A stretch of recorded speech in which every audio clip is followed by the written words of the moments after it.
ओके music present ढाका।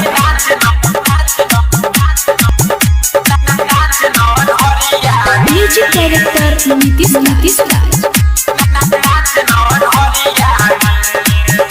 Generator के बंद कई के, जनरेटर के बंद कई के तनी नाच नरिया में। जनरेटर के बंद कई के तनी नाच नरिया में। न तो ढेला चला के मोर बहू, न तो ढेला चला के मोर बहू तोहरा तो ढोड़िया पे। जनरेटर के बंद कई के, जनरेटर के बंद कई के तनी नाच नरिया में। जनरेटर के बंद कई के तनी नाच नरिया में। डीजे नीतीश राज, डीजे नीतीश राज।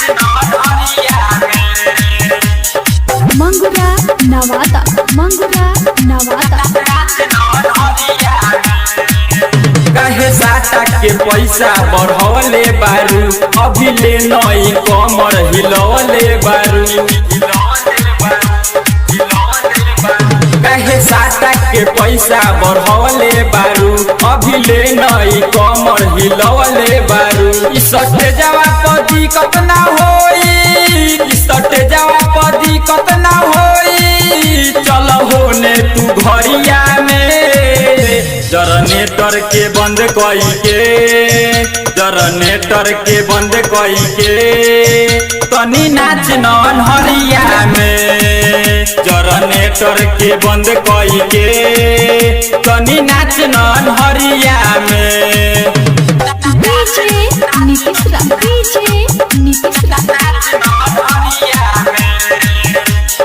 मंगुरा नवादा, मंगुरा नवादा।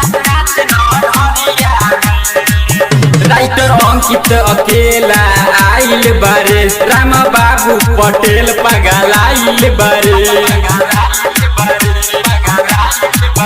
राइटर अंकित अकेला आइल बारे, राम बाबू पटेल पगलाइल बारे। पारा सुनर लागत बारू, पारा सुनर लागत बारू मोर करी के अजोरा में।